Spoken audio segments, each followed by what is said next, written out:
लहिंदे पंजाब का जिहड़ा पिंड है वो नीवें लद्दे के रहने वाले हो। आहो इहदे आंढ गुआंढ किहड़े पिंड ने? सुखोगे निर्माण दा हाँ पाड़ोगे हाँ लदोगे पुनागा हाँ उच्चा पिंड हाँ हंग हाँ झेडू ठीक। ਇਹ ਪਿੰਡ ਅਸ਼ਰਫ मोहम्मद अशरफ जी हाँ। केड़ी बरादरी नाल तल्लक है? ਜੱਟ ਭੁੱਲਰ जट भुल्लर जी हाँ। ये सीने ने हाँ। लुहार ने ਹਾਂ ਉਹ ਤੇ ਜਿਹੜੇ ਫਿਰ ਸਾਰੇ साइयां दे घर भी है ने पिंड च ਹੈਗੇ वो भी जद्दी पुश्ती इत्थों दे रहने वाले ਇੱਥੋਂ ਦੇ ਵੇਦ मोहम्मद जवेद ਜਿਹੜਾ ਨਾ ਸਤੋਗ ਦੇ ਮੀਰ ਮੁਹੰਮਦ हाँ जी ਇਹ ਨੇ ਪਟੀਆਂ ਦੇ ਦੋਵੇਂ ਪਿੰਡ ਠੀਕ ਹੋ ਗਿਆ। ਜੱਦੀ ਔਰ ਇੱਥੇ ਸਿੱਖ ਸੁੱਕੋ ਨਹੀਂ ठीक हो गया ਅੱਗੋਂ ਲੱਗੇ ਕਿ ਜੇ ਨੀਵੇਂ ਦੇ ਉੱਚੇ ਆ ਗਿਆ हाँ जी ਇਹ ਨੇ ਜੱਟਾਂ ਦੇ ਪਿੰਡ ਕੋਈ ਖੱਤਰੀਆਂ ਦੀਆਂ ਕੋਈ ਚੰਦ ਦੁਕਾਨਾਂ ਹੈਗੀਆਂ ਇੱਕ ਦੋ ਪਿੰਡ ਚ ਉਹ ਕਣਕ ਨਹੀਂ ਮੋਜੀ हाँ जी ਇਹਦਾ ਰੇਟ ਕੋ ਨਹੀਂ ਹੈਗਾ इन जी ਜਿਹੜੀ ਇਹਨਾਂ ਖਾਦ हाँ जी ਤੇ ਸਪਰੇਵਾਂ ਜੀ, ਜੀ। ਇਹ ਬਹੁਤ ਮੰਗੀਆਂ ਹੋ ਚੁੱਕੀਆਂ ਨੇ इन जी ਇਹਨਾਂ ਨੂੰ ਇਹ ਮਾੜਾ ਬੰਦਾ ਜਿਹੜਾ ਹੈਗਾ ਨਾ ਉਹ ਵਾਈ ਤੋਂ ਫਰਕ ਉਹ ਇਹ ਜ਼ਿਮੀਂਦਾਰ ਉਹ ਏ ਜਿਹੜਾ ਕਿ ਸਾਡੀ 50 ਤੋਂ 60% ਆਬਾਦੀ ਨੂੰ ਪਾਲਦਾ ਹੈ। ਜ਼ਿਮੀਂਦਾਰ ਉਹ ਏ ਜਿਹੜਾ ਹਰ ਮੌਸਮ ਦੇ ਵਿੱਚ ਆਪਦੇ ਪੱਲਿਓਂ ਲਾ ਕੇ ਉਹ ਫਸਲ ਨੂੰ ਤਿਆਰ ਕਰਕੇ ਤੇ ਤੁਹਾਡੇ ਸਪੁਰਦ ਕਰਦਾ ਹੈ। ਜ਼ਿਮੀਂਦਾਰ ਉਹ ਏ ਜਿਹੜਾ ਹਮੇਸ਼ਾ ਮੌਸਮਾਂ ਦਾ ਮੁਕਾਬਲਾ ਕਰਦਾ ਹੈ। ਇਹ 50-60% ਆਬਾਦੀ ਨੂੰ ਪਾਲਣ ਵਾਲਾ ਅੱਜ ਖੁਦ ਤੁਹਾਡੇ ਵੱਲੇ ਵੇਖਦਾ ਪਿਆ। ਉਹਨਾਂ ਪਾਣੀ ਫ੍ਰੀ ਕਰ ਦਿੱਤਾ, ਬਿਜਲੀ ਫ੍ਰੀ ਕਰ ਦਿੱਤੀ ਹੈ ਔਰ ਖਾਦ ਇੰਨੀ ਸਸਤੀ ਹੈ ਕਿ ਫ੍ਰੀ ਵਾਲਾ ਹੀ ਹਿਸਾਬ ਹੈ। अस्सलाम वालेकुम दोस्तों, ਅੱਜ ਅਸੀਂ ਲਹਿੰਦੇ ਪੰਜਾਬ ਦਾ ਜਿਹੜਾ ਪਿੰਡ ਹੈ ਉਹ ਨੀਵੇਂ ਲੱਦੇ ਕੀ ਉਹਦੇ ਵਿੱਚ ਖੜੇ ਆ ਤੇ ਬਜ਼ੁਰਗਾਂ ਨਾਲ ਗੱਲਬਾਤ ਕਰਨੀ ਹੈ। ਗੱਲ ਕਰਨ ਦਾ ਮਕਸਦ ਇਹ ਹੈ ਕਿ ਜਿਹੜਾ ਸਾਡਾ ਕਲਚਰ ਖਤਮ ਹੋ ਰਿਹਾ, ਜਿਹਦੇ ਨਾਲ ਅੱਜ ਨੌਜਵਾਨ ਨਸਲ ਜਿਹੜੀ ਡਿਪਰੈਸ਼ਨ ਦੇ ਵਿੱਚ ਚਲੀ ਜਾਂਦੀ ਹੈ, ਜਿਹਦੇ ਨਾਲ ਬੀਪੀ ਵੱਧਦੇ ਨੇ, ਪਰੇਸ਼ਾਨੀਆਂ ਵੱਧਦੀਆਂ ਨੇ, ਉਹਨਾਂ ਸਾਰਿਆਂ ਦਾ ਹੱਲ ਇਹਨਾਂ ਬਜ਼ੁਰਗਾਂ ਕੋਲ ਹੈ। ਕੰਮਕਾਰ ਤੋਂ ਵਿਹਲੇ ਹੋ ਕੇ, ਜ਼ਿੰਮੇਵਾਰੀ ਤੋਂ ਵਿਹਲੇ ਹੋ ਕੇ ਆਪਦੀ ਸ਼ਾਮ ਨੂੰ ਬੈਠਕ ਲਾਉਂਦੇ ਨੇ, ਆਪਦੇ ਯਾਰਾਂ ਬੇਲੀਆਂ ਨਾਲ ਬਹਿ ਕੇ ਗੱਲਬਾਤ ਕਰਦੇ ਨੇ, ਆਪਦੇ ਦੁੱਖ ਸੁੱਖ ਸਾਰੇ ਹੀ ਸਾਂਝੇ ਕਰਦੇ ਨੇ, ਤਦ ਜਾ ਕੇ ਜਿਹੜਾ ਨਾ ਕਿ ਇਹ ਜ਼ਿੰਦਗੀ ਗੁਜ਼ਾਰਦੇ ਨੇ। ਇਹ ਨਹੀਂ ਕਿ ਕਿਸੇ ਨੂੰ ਲੱਗੀਏ ਤੇ ਸਾਨੂੰ ਕੀ। ਤੇ ਇਹਨਾਂ ਨਾਲ ਗੱਲ ਕਰਨ ਦਾ ਮਕਸਦ ਵੀ ਇਹੀ ਹੈ ਕਿ ਜਿਹੜਾ ਸਾਡਾ ਪੰਜਾਬ ਦਾ ਕਲਚਰ ਸੀ, ਜਿਹੜਾ ਸਾਡੇ ਪੰਜਾਬ ਦੀ ਇੱਕ ਸਕਾਫਤ ਸੀ, ਜਿਹੜਾ ਅਸੀਂ ਰਲ ਮਿਲ ਕੇ ਰਹਿੰਦੇ ਸਾਂ, ਉਹ ਹੁਣ ਦੂਰੋਂ ਦੂਰ ਹੋ ਗਏ। ਅੱਜ ਪਿੰਡ ਤੱਕ ਕੀ, ਪੰਚਾਇਤ ਕੀ, ਜਾਂ ਇਕੱਠੇ ਹੋ ਕੇ ਰਹਿਣਾ ਕੀ, ਇੱਕ ਘਰ ਦੇ ਵਿੱਚ ਹੀ ਕਈਆਂ ਬੰਦਿਆਂ ਦੇ ਕਈਆਂ ਘਰਾਂ ਦੇ ਵਿੱਚ ਇਹ ਹੈ ਕਿ ਸਲਾਹ ਨਹੀਂ ਰਲਦੀ। ਇਹ ਬਜ਼ੁਰਗ ਕਿਵੇਂ ਜ਼ਿੰਦਗੀ ਗੁਜ਼ਾਰਦੇ ਰਹੇ, ਇਹਨਾਂ ਦੇ ਵੱਡੇ ਕਿੱਦਾਂ ਰਹਿੰਦੇ ਰਹੇ, ਔਰ ਇਹ ਪਿੰਡ ਦੀ ਕੀ ਕੀ ਖਸੂਸੀਅਤ ਹੈ ਤੁਹਾਡੇ ਨਾਲ ਸ਼ੇਅਰ ਕਰਨੇ ਤੇ ਬਜ਼ੁਰਗਾਂ ਤੋਂ ਸ਼ੁਰੂ ਕਰਨੇ। अस्सलाम वालेकुम बाबा जी, की हाल चाल जे? ठीक हो? की नाम है अपना? नजीर जी। इसे पिंड दे रहने वाले हो? ਆਹੋ इहदे आंढ गुआंढ किहड़े किहड़े पिंड ने? ਸੁਖੋਗੇ ਨਿਰਮਾਣ ਦਾ हाँ ਪਾੜੋਗੇ हाँ ਲਦੋਗੇ ਪੁਨਾਗਾ हाँ हाँ ਉੱਚਾ ਪਿੰਡ हाँ ਹੰਗ हाँ ਝੇਡੂ ठीक ਇਹ ਪਿੰਡ ठीक हाँ जी। अच्छा, ये ਜਿਹੜਾ ਪਿੰਡ ਇਹ ਤੁਹਾਨੂੰ ਦੱਸ ਦੇ ਜੀ ਕਿ ਇਸ ਪਿੰਡ ਦੇ ਵਿੱਚ ਸਨ 47 ਤੋਂ ਪਹਿਲੇ ਵੀ ਜਾਟੀ ਆਬਾਦ ਸੀ, ਔਰ ਇਹ ਪਿੰਡ ਜਿਹੜਾ ਨਾ ਸਾਰਾ ਹੀ ਇੱਥੇ ਲੋਕ ਜਿਹੜੇ ਲੈਂਦੇ ਪੰਜਾਬ 'ਚ ਹੀ ਰਹੇ। ਇਸ ਪਿੰਡ ਦੇ ਵਿੱਚ ਮੇਰਾ ਖਿਆਲ ਕੋਈ ਸਰਦਾਰਾਂ ਦਾ, ਸਿੱਖਾਂ ਦਾ ਜਾਂ ਹਿੰਦੂਆਂ ਦਾ ਕੋਈ ਘਰ ਨਹੀਂ ਸੀ।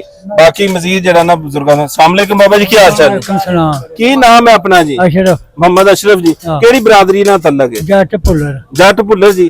इस पिंड ਦੇ ਜ਼ਿਆਦਾ ਲੋਕ ਕਿਹੜੇ ਜਾਟ ਹੀ ਬੈਠੇ ਹੋਏ ਨੇ ਜੀ? ਸਾਰੇ ਜੱਟ ਬਾਹਲੇ ਭੁੱਲਰ ਨੇ ਜੱਟ ਔਰ ਭੁੱਲਰ ਬਣੇ, ਯਾਨੀ ਕਿ ਜੱਟਾਂ ਦੀ ਗੋਦ ਜਿਹੜੀ ਭੁੱਲਰ ਹੈ ਉਹ ਬੈਠੀ। ਹਾਂ ਇਸ ਤੋਂ ਇਲਾਵਾ ਜਿਹੜੀਆਂ ਦੂਸਰੀਆਂ ਬਰਾਦਰੀਆਂ ਉਹ ਕਿਹੜੀਆਂ ਕਿਹੜੀਆਂ? ਉਹ ਛੀਨੇ ਨੇ ਛੀਨੇ ਨੇ, ਹਾਂ। ਲੁਹਾਰ ਨੇ, ਹਾਂ ਉਹ ਤੇ ਜਿਹੜੇ ਫਿਰ ਸਾਰੇ ਸਾਈਆਂ ਦੇ ਘਰ ਵੀ ਹੈ ਨੇ ਪਿੰਡ 'ਚ, ਹੈਗੇ ਉਹ ਵੀ ਜੱਦੀ ਪੁਸ਼ਤੀ ਇੱਥੋਂ ਦੇ ਰਹਿਣ ਵਾਲੇ। ਇੱਥੋਂ ਦੇ अस्सलाम वालेकुम जी बुजुर्गो, की हाल चाल जी? ठीक। सलाम वरहमतुल्लाह वबरकातुहू।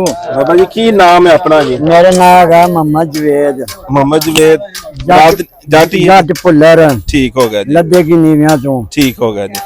ਜਿਹੜਾ ਹੈਗਾ ਨਾ उधर ਜਿਹੜਾ ਨਾ ਸਤੋਗ ਦੇ ਮੀਰ ਮੁਹੰਮਦ हाँ जी ਇਹ ਨੇ ਪਟੀਆਂ ਦੇ ਦੋਵੇਂ ਪਿੰਡ ठीक हो गया, ਜੱਦੀ ਔਰ ਇੱਥੇ ਸਿੱਖ ਸੁੱਕੋ ਨਹੀਂ ठीक हो गया। ਅੱਗੋਂ ਲੱਗੇ ਕਿ ਜੇ ਨੀਵੇਂ ਦੇ ਉੱਚੇ ਆ ਗਿਆ हाँ जी ਇਹ ਨੇ ਜੱਟਾਂ ਦੇ ਪਿੰਡ ਅਗਾ ਆ ਗਿਆ ਕੰਗ ਝੇਡੂ, जी जी ਉਹ ਵੀ ਜੱਟਾਂ ਦੇ ਤੇ ਕੋਈ ਝੇਡੂਆਂ ਚ ਰੰਗੜਾ ਦੇ ਬੰਦੇ। ठीक हो गया। ਅਜਾ ਇਹ ਜਿਹੜੇ 6-7 ਪਿੰਡ ਨੇ ਨਾ, ਹਾਂਜੀ। ਇੱਥੇ ਕੋਈ ਖੱਤਰੀਆਂ ਜਾਂ ਕੋਈ ਚੰਦ ਦੁਕਾਨਾਂ ਹੈਗੀਆਂ ਇੱਕ ਦੋ ਪਿੰਡ ਚ, ਜਿਹੜੇ ਸਾਰੇ ਜੱਟਾਂ ਦੀ ਲੀਹ ਲੱਗੀ ਜਾਂਦੀ ਹੈ। ठीक हो गया।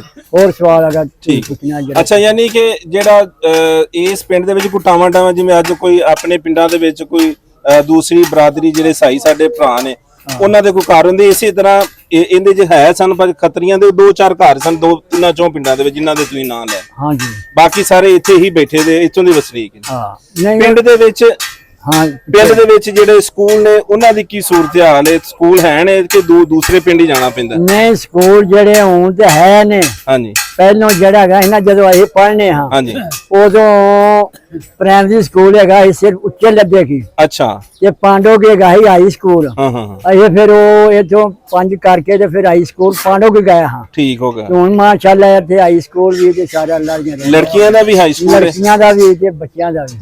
ਦੋ ਪਿੰਡਾਂ ਦੇ ਵਿੱਚ ਦੋ ਹਾਈ ਸਕੂਲ ਪਿੰਡਾਂ ਹੈ। ਚ ਠੀਕ ਹੋ ਗਿਆ। ਇਹਦੀਆਂ ਸੜਕਾਂ ਸੀ ਵੇਖੀਆਂ, ਕਾਰਪੇਟ ਸੜਕਾਂ ਨੇ, ਬੜਾ ਕੋਈ ਚੰਗਾ ਪਿੰਡ, ਤਰੱਕੀ ਯਾਫਤਾ ਪਿੰਡ ਨੇ। ਬਰਾਦਰੀ ਇੱਕ ਬੈਠੀ ਇਹਦੇ ਵਿੱਚ ਕੋਈ ਲੜਾਈ ਝਗੜਾ, ਵੇਖੋ ਜਿੱਥੇ ਆਪਾਂ ਵਸ ਰਹੇ ਆ ਉੱਥੇ ਲੜਾਈ ਝਗੜੇ ਵੀ ਹੁੰਦੇ ਨੇ, ਮੁਹੱਬਤਾਂ ਵੀ ਹੁੰਦੀਆਂ। ਇਸ ਪਿੰਡ ਦੇ ਜੇ ਕੋਈ ਦੁਸ਼ਮਣੀ ਜਾਂ ਲੜਾਈ ਝਗੜਾ ਤਾਂ ਨਹੀਂ ਹੈਗਾ? ਵੇਖੋ ਇਹ ਲੜਾਈ ਝਗੜਾ ਤੇ ਭਾਂਡੇ ਨਾਲ ਭਾਂਡਾ ਠਹਿ ਕੀ ਪੈਂਦਾ। ਜੀ ਜੀ ਬਾਹਰ ਆਏ ਜ਼ਿਆਦਾਤਰ ਪਿੰਡ ਭੁੱਲਰਾਂ ਦਾ। ਹਾਂਜੀ ਇਹ ਜਿਹੜੇ ਉੱਤੋਂ ਆਏ ਨੇ ਜਾਂ ਜੀਨੇ ਜਾਂ ਮਤਲਬ ਜਿਹੜੇ ਨੇ ਘਰ ਜਿਹੜੇ ਗਏ ਇਹ ਨਾਨਕੀ ਢੇਰੀ ਵਾਲਿਆਂ ਨੇ ਲਿਆਂਦੇ, ਔਰ ਸਾਰਾ ਪਿੰਡ ਭੁੱਲਰਾਂ ਦਾ। ਠੀਕ ਹੋ ਇਹ ਲੜਾਈ ਝਗੜਾ ਜੀ ਹੋ ਵੀ ਜਾਂਦਾ ਹੈਗਾ ਨਾ, ਤੇ ਠਾਪਾ ਪੰਜਾ ਜਿਹੜਾ ਹੈਗਾ ਨਾ ਹਾਂਜੀ ਇੱਥੇ ਅਸੀਂ ਕਰਕੁਰ ਦੇ ਨਹੀਂ ਹੈਗੇ ਆ। ਹਾਂਜੀ ਇਹਦੇ ਥਾਣਿਆਂ ਦੇ ਬਹੁਤਾ ਨਹੀਂ ਆਈ ਜਾਂਦੇ। ਮੈਂ ਇਹੀ ਗੱਲ ਕਰਨਾ ਚਾਹੁੰਦਾ ਸਾਂ ਕਿ ਸਾਡੇ ਪਿੰਡਾਂ ਦੇ ਵਿੱਚ ਸਾਰਾ ਕੁਝ ਹੀ ਹੈ, ਮੁਹੱਬਤ ਵੀ ਹੈ, ਆਪਸੀ ਸਲੂਕ ਵੀ ਹੈ, ਭਾਈਚਾਰਾ ਵੀ ਹੈ, ਸ਼ਾਦੀ ਗਮੀ ਦੇ ਮੇਲ ਵਰਤਨ ਵੀ। ਜੀ ਸਿਰਫ ਇੱਕ ਗੱਲ ਇਹ ਹੈ ਕਿ ਪਿੰਡਾਂ ਥਾਵਾਂ ਤੇ ਕਹਿ ਲੋ ਕਿ ਮਾਸ਼ਰੇ ਦੇ ਵਿੱਚ ਜਿਹੜਾ ਨਾ ਉਹ ਹੈਗਾ ਜੀ ਦੁਸ਼ਮਣੀ ਬੜੀ ਹੁੰਦੀ ਹੈ, ਕੁਛ ਡਾਣ ਵਾਲਾ ਨਹੀਂ। ਪਹਿਲੇ ਲੋਕਾਂ ਦੇ ਵਿੱਚ ਪੰਚਾਇਤ ਹੁੰਦੀ ਸੀ, ਘਰ ਹੁੰਦੇ ਸਨ, ਲੋਕ ਇੱਕ ਦੂਸਰੇ ਦੀ ਬਜ਼ੁਰਗ ਸੁਣਦੇ। ਅੱਜ ਵੀ ਉਵੇਂ ਦਾ ਹੀ ਮਾਹੌਲ ਹੈ? ਅੱਜ ਵੀ ਉਵੇਂ ਦਾ ਮਾਹੌਲ ਹੈ, ਕੋਈ ਦੁਸ਼ਮਣੀ ਨਹੀਂ ਇੱਥੇ ਕਦਰਾਂ ਦੀ ਕਿਸੇ ਨਾਲ ਠੀਕ ਹੋ ਕਿਸੇ ਕਿਸਮ ਦੀ ਨਹੀਂ ਹੈਗੀ। ਹਾਂਜੀ ਤੇ ਬੜੇ ਸਕੂਨ ਨਾਲ ਅਸੀਂ ਵਸ ਰਹੇ ਹਾਂ ਇੱਥੇ। ਸਾਰੀ ਸਾਰੀ ਰਾਤ ਜਿਹੜੇ ਮਹਿਫਲਾਂ ਲੱਗੀਆਂ ਰਹਿੰਦੀਆਂ ਨੇ, ਠੀਕ ਹੋ ਬੰਦੇ ਬੈਠੇ ਨੇ, ਜਿੱਥੇ ਦੁਸ਼ਮਣੀਆਂ ਹੋਣ ਸ਼ਾਮੋਂ ਅੱਗੇ ਹਾਂਜੀ ਸ਼ਾਮੋਂ ਪਿੱਛੇ ਕਰੋ, ਬਾਹਰ ਨਹੀਂ ਕੋਈ ਨਿਕਲਦਾ ਹੈਗਾ। ਹਾਂ ਹਾਂ ਤੇ ਅਸੀਂ ਅੱਲਾ ਦੀ ਰਹਿਮਤ ਹੈ ਇੱਥੇ ਰਾਤ ਦੇ 12-1 ਵਜੇ ਤੱਕ ਬੈਠੇ ਰਹਿੰਦੇ ਹਾਂ। ਠੀਕ ਹੋ ਗਿਆ। ਅੱਛਾ ਇਸ ਪਿੰਡ ਦੇ ਵਿੱਚ ਜਿਹੜਾ ਨਾ ਕਿ ਸੜਕਾਂ ਵੀ ਤੁਸੀਂ ਦੱਸ ਦਿੱਤੀਆਂ ਹੋ ਗਈਆਂ ਨੇ, ਸਕੂਲ ਵੀ ਹੈ ਨੇ, ਇਹਦੇ ਵਿੱਚ ਕੋਈ ਮਸਲਾ ਮਸਾਇਲ ਜਿਹੜਾ ਤੁਸੀਂ ਕਹਿੰਦੇ ਹੋ ਕਿ ਇਹ ਹੋਣੀ ਚਾਹੀਦੀ ਸ਼ਾਇਦ ਇਹ ਨਹੀਂ ਹੈਗੀ? ਮਸਲਾ ਮਸਾਇਲ ਦੇ ਬੇੜਾ ਨਾ ਤੁਸੀਂ ਕਰ ਸਕਦੇ ਜੇ ਨਾ ਹੀ ਕਰ ਸਕਦੇ। ਇਹ ਵੀਡੀਓ ਦੇ ਰਾਹੀਂ ਜਿਹੜਾ ਨਾ ਹਕੂਮਤ ਦੇ ਵੀਡੀਓ ਲੋਕ ਦੇ ਜਿਹੜੇ ਰਾਹੀਂ ਸੁਣਨਦੇ ਜਿਹੜਾ ਉਹਨਾਂ ਦੇ ਪੈਗਾਮ ਜਾਏਗਾ। ਮਸਲਾ ਮਸਾਇਲ ਇਹ ਕਿ ਜਿਹੜੀਆਂ ਜਿਨਸਾਂ ਨੇ ਸਾਡੀ ਕਣਕ ਦੀ ਮੋਜੀ ਹਾਂਜੀ ਇਹਦਾ ਰੇਟ ਕੋ ਨਹੀਂ ਹੈਗਾ। ਇੰਜੀ ਜਿਹੜੀ ਇਹਨਾਂ ਖਾਦ ਹਾਂਜੀ ਤੇ ਸਪਰੇਵਾਂ ਜੀ ਜੀ ਇਹ ਬਹੁਤ ਮਹਿੰਗੀਆਂ ਹੋ ਚੁੱਕੀਆਂ ਨੇ। ਇੰਜੀ ਇਹਨਾਂ ਨੂੰ ਨਾ ਹੱਥ ਨਹੀਂ ਪਾਇਆ ਜਾਂਦਾ ਹੈਗਾ। 16,500 ਦੀ ਬੋਰੀ ਡੀਏਪੀ ਦੀ ਲਿਆ ਕੇ ਮੈਂ ਪਾਈ ਹੈਗੀ ਹੈ ਝੋਨੇ ਨੂੰ। ਤੇ ਮਾੜਾ ਬੰਦਾ ਜਿਹੜਾ ਹੈਗਾ ਨਾ ਉਹ ਵਾਈ ਤੋਂ ਫੜ ਕੇ ਉਹ ਵਾਈ ਨਹੀਂ ਕਰ ਸਕਦਾ ਹੈਗਾ, ਵਾਈ ਉਹਨੂੰ ਖਾ ਜਾਂਦੀ ਹੈ। ਜੀ ਤਗੜਾ ਬੰਦਾ ਵਾਈ ਨੂੰ ਖਾਂਦਾ, ਜਿੰਨੇ ਕੋ ਟਾਈਮ ਨਾਲ ਖਾਦ ਪਾ ਲੈਣੀ ਜਾਂ ਸਪਰੇਅ ਕਰ ਲੈਣੀ ਹੈਗੀ। ਇਹ ਹਾਲਤ ਸਾਡੀ ਭੈੜੀ ਹੈ। ਇਹ ਹਾਲਤ ਪੁੱਛਣੀ ਹੈਗੀ ਜੀ ਇੰਡੀਆ ਕੋਲੋਂ ਪੁੱਛ, ਜਿਹੜਾ ਵਜ਼ੀਰ ਆਲਾ ਹੁਣ ਬਣਿਆ ਹੈਗਾ, ਜੀ ਜੀ ਜਿੰਨੇ ਉੱਥੇ ਸਹੂਲਤਾਂ ਦਿੱਤੀਆਂ ਹੈਗੀਆਂ ਨੇ ਹਾਂਜੀ ਹਰ ਕਿਸਮ ਦੀਆਂ। ਹਾਂਜੀ ਬਾਪ ਦਾ ਆਖਿਆ ਸੀ ਰਾਤ ਨੂੰ 8 ਵਜੇ 8 ਘੰਟੇ ਮਤਲਬ ਬੱਤੀ ਜਾਂ ਕਰਾਂ ਦੇ। ਉਹਨੇ ਆਖਿਆ ਵਜ਼ੀਰ ਆਲਾ ਜਿਹੜਾ ਸੀ, ਉਹਨੇ ਆਖਿਆ ਵੀ ਇਹ ਜੱਟ ਜਿਹੜੇ ਸੱਪਾਂ ਸਿਰੀਆਂ ਵੱਢਣ ਜੀ ਜੀ ਤੇ ਰਾਤ ਐਲਾਨ ਕਰਨ ਚਲਾਨ ਕਰਨ ਮੋਟਰਾਂ ਤੇ ਇਹਨਾਂ ਨੂੰ ਤੁਸੀਂ ਵੀ ਰਾਤ, ਫਿਰ ਤੁਹਾਡੀ ਵੀ ਰਾਤ ਦੀ 8 ਘੰਟੇ ਡਿਊਟੀ। ਜੀ ਜੀ ਉਹਨਾਂ ਸਾਰੇ ਇਹ ਤੇ ਨਹੀਂ ਨਾ ਤੇ ਉਹਨਾਂ ਕੀ ਆ ਉਹਨਾਂ ਰਾਤ ਉਹਨਾਂ ਲਾਣੇ, ਉਹ ਦਿਨ ਦੇ ਉਹਨਾਂ ਬੱਤੀ ਕੀਤੀ 8 ਘੰਟੇ। ਦਿਨ ਹੁਣ ਬੱਤੀ ਚੱਲਦੀ ਇੰਡੀਆ 'ਚ 8 ਘੰਟੇ ਤੇ ਦਿਨ ਦੀ ਵਾਟ ਵਾਲਿਆਂ ਦੀ ਡਿਊਟੀ। ਹੋਰ ਉਹਨਾਂ ਦੇ ਹੋਰ ਸਹੂਲਤਾਂ ਬਥੇਰੀਆਂ ਦੀ ਕਾਡਾਂ 'ਚ ਇਵੇਂ ਉਹਨੇ ਦਿੱਤਾ ਹੈਗਾ ਹਰ ਮਤਲਬ। ਵੇਖੋ ਜੀ ਇੱਥੇ ਥੋੜਾ ਜਿਹਾ ਗੱਲ ਹੋਈ ਜਿਹੜੀ ਕਿ ਅਕਸਰ ਕਰੀਦੀ ਏ ਕਿ ਜ਼ਿਮੀਂਦਾਰ ਉਹ ਏ ਜਿਹੜਾ ਕਿ ਸਾਡੀ 50 ਤੋਂ 60% ਆਬਾਦੀ ਨੂੰ ਪਾਲਦਾ। ਜ਼ਿਮੀਂਦਾਰ ਉਹ ਏ ਜਿਹੜਾ ਹਰ ਮੌਸਮ ਦੇ ਵਿੱਚ ਆਪਦੇ ਪੱਲਿਓਂ ਲਾ ਕੇ ਉਹ ਫਸਲ ਨੂੰ ਤਿਆਰ ਕਰਕੇ ਤੇ ਤੁਹਾਡੇ ਸਪੁਰਦ ਕਰਦਾ। ਜ਼ਿਮੀਂਦਾਰ ਉਹ ਏ ਜਿਹੜਾ ਹਮੇਸ਼ਾ ਮੌਸਮਾਂ ਦਾ ਮੁਕਾਬਲਾ ਕਰਦਾ। ਇਹ 50-60% ਆਬਾਦੀ ਨੂੰ ਪਾਲਣ ਵਾਲਾ ਅੱਜ ਖੁਦ ਤੁਹਾਡੇ ਵੱਲੇ ਵੇਖਦਾ ਪਿਆ। ਵੇਖਦਾ ਸਿਰਫ ਇਸ ਵਾਸਤੇ ਪਿਆ ਕਿ ਇਹਨੂੰ ਖੁਦ ਕਫੀਲ ਹੀ ਰਹਿਣ ਦਿਓ। ਅਗਰ ਕਿਸਾਨ ਮਰ ਗਿਆ ਤੇ ਤੁਹਾਡੀ ਰੋਜ਼ੀ ਰੋਟੀ ਦੇ ਪਾਲੇ ਪੈ ਜਾਣ। ਇਹੀ ਪੰਜਾਬ ਚੜ੍ਹਦੇ ਪੰਜਾਬ ਦੇ ਵਿੱਚ ਉਹਨਾਂ ਪਾਣੀ ਫ੍ਰੀ ਕਰ ਦਿੱਤਾ, ਬਿਜਲੀ ਫ੍ਰੀ ਕਰ ਦਿੱਤੀ ਹੈ, ਔਰ ਖਾਦ ਇੰਨੀ ਸਸਤੀ ਹੈ ਕਿ ਫ੍ਰੀ ਵਾਲਾ ਹੀ ਹਿਸਾਬ ਹੈ। ਇੱਥੇ ਜਦੋਂ ਸਾਡੀ ਜਿਨਸ ਦਾ, ਸਾਡੇ ਝੋਨੇ ਦਾ, ਕਣਕ ਦਾ ਮੁੱਲ ਨਹੀਂ ਲੱਗੇਦਾ ਤੇ ਉਹ ਫਸਲ ਸਾਨੂੰ ਪੱਲਿਓਂ ਪੈ ਦੀ 1 ਸਾਲ 2 ਸਾਲ ਗੁਜ਼ਾਰਾ ਕਰ ਰਹੇ ਤੇ ਆਖਿਰਕਾਰ ਉਹਦੇ ਤੇ ਫਿਰ ਕਲੋਨੀਆਂ ਹੀ ਬਣਨ ਜਿਹੜੀਆਂ ਬਣ ਰਹੀਆਂ ਨੇ।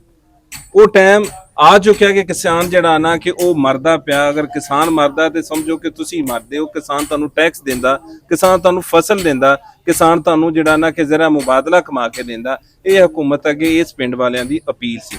ਅੱਛਾ ਬਾਬਾ ਜੀ ਇਹ ਦੱਸੋ ਕਿ ਇਸ ਪਿੰਡ ਦੇ ਵਿੱਚ ਅਕਸਰ ਮੈਂ ਸ਼ੇਖਪੁਰ ਵਾਲੀ ਸਾਈਡ ਤੇ ਗਿਆ ਤੇ ਉੱਥੇ ਉਹਨਾਂ ਨੇ ਕਬਰਸਤਾਨ ਦੇ ਵਿੱਚ ਵੱਡਾ ਬੋਰਡ ਲੈ ਕੇ ਲਾਇਆ ਕਿ ਜਿਸ ਮਈਤ ਦਾ ਸ਼ਨਾਖਤੀ ਕਾਰਡ ਇਸ ਪਿੰਡ ਦਾ ਹੋਵੇ ਤਾਂ ਉਹ ਦਫਨ ਕਰਾਂ ਦੇ, ਵਰਨਾ ਕਬਰਸਤਾਨ 'ਚ ਜਗ੍ਹਾ ਨਹੀਂ ਹੈ।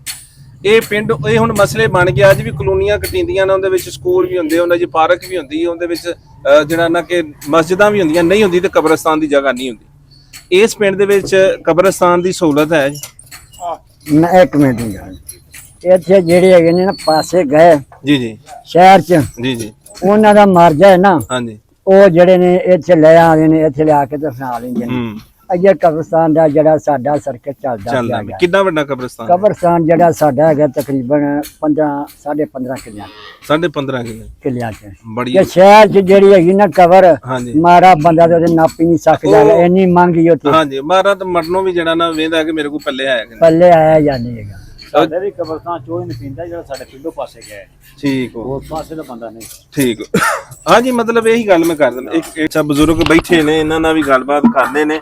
ਤੇ ਬਾਬਾ ਜੀ ਕੀ ਹਾਲ ਚਾਲ ਜੀ? ਠੀਕ ਹੋ ਜੀ? ਸ਼ੁਕਰ ਹੈ। ਬਜ਼ੁਰਗ ਕੀ ਨਾਮ ਹੈ ਆਪਣਾ ਜੀ? ਲਿਆਕਤ ਅਲੀ। ਲਿਆਕਤ ਅਲੀ। ਆਪਣਾ ਵੀ ਪੁੱਲਰ ਜੱਟਾਂ ਨਾਲ ਹੀ ਤਲਕ ਹੈ? ਨਹੀਂ ਜੀ, ਹਾਂਜੀ ਮੈਂ ਘੁਮਿਆਰ ਹੋਣਾ। ਅੱਛਾ ਅੱਛਾ ਠੀਕ ਹੋ। ਅੱਛਾ ਇਹ ਬਰਾਦਰੀਆਂ ਨੇ ਇੱਥੇ ਵਿੱਚ ਅੱਜ ਵੀ ਪਿੰਡਾਂ ਦੇ ਵਿੱਚ ਉਹੀ ਸਲੋਕ ਹੈ ਕਿ ਜਿਹੜੀ ਕੋਈ ਗੱਲਬਾਤ ਆਪਸ ਦੇ ਵਿੱਚ ਕਿਸੇ ਦੀ ਫੌਤਗੀ ਹੋ ਗਈ ਤਦ, ਕਿਸੇ ਦੀ ਖੁਸ਼ੀ ਹੈਗੀ ਤਦ, ਜਿਵੇਂ ਅੱਗੇ ਦੌਰ ਹੁੰਦਾ ਸੀ ਕਿ ਬਾਲਣ ਦੀ ਜ਼ਰੂਰਤ ਹੈ, ਦਾਣਿਆਂ ਦੀ ਜ਼ਰੂਰਤ ਹੈ, ਉਹ ਉਵੇਂ ਹੀ ਰਲ ਮਿਲ ਕੇ ਨਿਜ਼ਾਮ ਚੱਲਦਾ ਉਹ ਹੈ। ਰਲ ਮਿਲ ਕੇ ਚੱਲਦਾ ਪਿਆ। ਇਸ ਪਿੰਡ ਦੇ ਵਿੱਚ ਅੱਜ ਵੀ ਹੁੰਦਾ ਹੀ ਹੈ। ਮਾੜਾ ਦੁਬੜਾ ਜਿਹੜਾ ਨਾ, ਹਾਂਜੀ ਉਹਦੇ ਤੇ ਵੀ ਰਲ ਮਿਲ ਕੇ ਉਹਨੂੰ ਕੁੰਝ ਲੈਣਾ। ਆਟਾ ਦਾਰਾ ਲੱਭ ਜਾਂਦਾ ਹੈ। ਹਾਂ ਸਭ ਤੋਂ ਵੱਡੀ ਗੱਲ ਤੇ ਹੈ ਕਿ ਤੇ ਜ਼ਰੂਰੀ ਨਹੀਂ ਕਿ ਆਏ ਜਾਂ ਕੁਝ ਲੈਣਾ, ਕੋਈ ਕੋਲ ਪੈਸਾ ਧੇਲਾ ਨਹੀਂ, ਕੋਈ ਔਖੇ ਸੌਖੇ ਵੇਲੇ ਦੇ ਫੌਜੀ ਦੇ ਟਾਈਮ ਤੇ ਉਹਨੂੰ ਪਤਾ ਵੀ ਨਹੀਂ ਲੱਗਣ ਦੇਣਾ, ਉਹਨੂੰ ਸੰਭਾਲ ਆਪਾਂ ਵੀ ਸ਼ੁਰੂ ਤੋਂ ਹੀ ਜੱਦੀ ਇਸੇ ਪਿੰਡ ਦੇ ਰਹਿਣ ਵਾਲੇ ਹਾਂ। ਇੱਥੇ ਹੀ ਰਹਿਣਾ ਹੈ ਸ਼ੁਰੂ। ਠੀਕ ਹੋ ਗਿਆ। ਅੱਛਾ ਇੱਕ ਹੋਰ ਗੱਲ ਕਰਾਂ ਦਾ ਤੁਹਾਡੇ ਨਾਲ ਕਿ ਆਪਣੇ ਇਸ ਪਿੰਡ ਦੇ ਵਿੱਚ ਨਾ, ਹਰ ਪਿੰਡ ਦੇ ਵਿੱਚ ਲੋਹਾਰਾ, ਤਰਖਾਨਾ, ਮਿਸਤਰੀ ਦਾ ਹੈ। ਹੈਗੇ ਨੇ। ਇਸ ਪਿੰਡ ਦੇ ਵਿੱਚ ਜਿਹੜਾ ਨਾ ਕਿ ਕਾਫੀ ਦੁਕਾਨਾਂ ਨੇ, ਹਾਂ। ਇਹ ਮਸ਼ਹੂਰ ਨੇ। ਇਹ ਇੱਥੋਂ ਦੇ ਜ਼ਿਆਦਾਤਰ ਜਿਹੜੇ ਨੇ ਲੋਹਾਰ ਮਸ਼ਹੂਰ ਨੇ। ਕਿਹੜੀ ਕਿਹੜੀ ਚੀਜ਼ ਇੱਥੇ ਜਿਹੜੀ ਇਹਨਾਂ ਕੋ ਮਸ਼ਹੂਰੀ ਹੈ ਇਸ ਪਿੰਡ ਦੇ ਵਿੱਚ? ਕਿਹੜੀ ਕਿਹੜੀ ਚੀਜ਼ ਜਿਹੜੀਆਂ ਚੀਜ਼ਾਂ ਬਣਾਉਂਦੇ ਨੇ ਨਾ, ਹਾਂਜੀ। ਸਾਰੀਆਂ ਕਈ ਦਾਤਰੀ, ਰੰਬਾ, ਕੁਹਾੜੀ ਹਾਂਜੀ ਤੇ ਇਹ ਦਾਤਰ ਸਾਰੀਆਂ ਤੇ ਕਈ ਦਾਤਰ ਵੀ ਜਿਆਦਾ ਉਦੋਂ ਮਸ਼ਹੂਰ ਨੇ ਹੁਣ ਦਾਤਰ ਜਿਹੜੇ। ਅੱਛਾ ਦਾਤਰ ਇੱਥੋਂ ਦੇ ਮਸ਼ਹੂਰ ਨੇ ਕਿਉਂਕਿ ਉਹ ਚੱਲਦੀ ਜਿਹੜੀ ਚੀਜ਼। ਅੱਛਾ ਹੋਰ ਇਹ ਦੱਸੋ ਕਿ ਇਸ ਪਿੰਡ ਦੇ ਵਿੱਚ ਜਿਹੜੀ ਟਰਾਂਸਪੋਰਟ ਹੈ, ਜਿਵੇਂ ਕਿ ਪਿੰਡ ਜਿਹੜਾ ਨਾ ਕਿ ਥੋੜਾ ਦੂਰ ਹੈ, ਸੁਬਿਆਸਲ ਤੋਂ ਮੇਨ ਸ਼ਹਿਰ ਲੱਗਦਾ ਹੈ ਜਾਂ ਮਤਲਬ ਲੁਧਿਆਣੀ ਹੈ, ਇੱਥੇ ਮਤਲਬ ਸਹੂਲਤ ਹੈ ਕਿਦੋਂ ਤੱਕ? ਮਤਲਬ ਹੈ ਕਿ ਰਿਕਸ਼ੇ ਵਗੈਰਾ ਜਾਂ ਗੱਡੀ ਵਗੈਰਾ ਲੱਭ ਜਾਂਦੀ ਹੈ? ਲੱਭ ਜਾਂਦੀ ਰੱਖੇ। ਇਹਦੇ ਵਿੱਚ ਜਿਹੜਾ ਦਹੀਂ ਹਸਪਤਾਲ ਉਹ ਵੀ ਮੌਜੂਦ ਹੈ? ਉਹ ਵੀ ਹੈਗਾ। ਉਹਦੇ 'ਚ ਵੀ ਕੋਈ ਸਹੂਲਤ ਹੈਗੀ ਇਲਾਜ ਮਾਰ ਹੈਗੀਆਂ ਨੇ। ਮਸਜਿਦਾਂ ਕਿੰਨੀਆਂ ਨੇ ਇਸ ਪਿੰਡ ਦੇ ਵਿੱਚ? ਮਸਜਿਦਾਂ ਹੈਗੀਆਂ 5 ਨੇ। 5 ਕਿ 6 ਨੇ। ਠੀਕ ਹੋ ਗਿਆ। ਚਲੋ ਜੀ, ਲਓ ਜੀ ਦੋਸਤੋ, ਇਹ ਸੀ ਅੱਜ ਦਾ ਵਲੌਗ। ਉਮੀਦ ਹੈ ਕਿ ਤੁਹਾਨੂੰ ਪਸੰਦ ਆਇਆ ਹੋਵੇਗਾ। ਅਸੀਂ ਲਹਿੰਦੇ ਪੰਜਾਬ ਦੇ ਵਿੱਚ ਟਰੈਵਲ ਕਰਕੇ ਤੁਹਾਨੂੰ ਤਾਰੀਖ ਦੇ ਹਵਾਲੇ ਦੇ ਨਾਲ ਔਰ ਜਿਹੜਾ ਕਿ ਸਾਡੀ ਸਕਾਫਤ ਉਹਦੇ ਹਵਾਲੇ ਦੇ ਨਾਲ ਵੀਡੀਓ ਤੁਹਾਡੇ ਤੱਕ ਪਹੁੰਚਾਈ ਦੀਆਂ ਨੇ। ਅੱਜ ਦਾ ਇਹ ਪਰਾਗਾ ਲਹਿੰਦੇ ਲੱਦੇ ਕੀ ਜਿਹੜਾ ਨੀਵਾਂ ਲੱਦੇ ਕੀ ਜਿਹੜਾ ਨਾ ਉਸ ਪਿੰਡ ਦਾ ਸੀ। ਤੇ ਅਗਲੀ ਵੀਡੀਓ ਤੱਕ ਲਈ ਇਜਾਜ਼ਤ ਦਿਓ ਤੇ ਨਾਰਾ ਲਾਈਏ ਫਿਰ ਪੰਜਾਬ ਦਾ ਕਿ ਪੰਜਾਬ ਜ਼ਿੰਦਾਬਾਦ।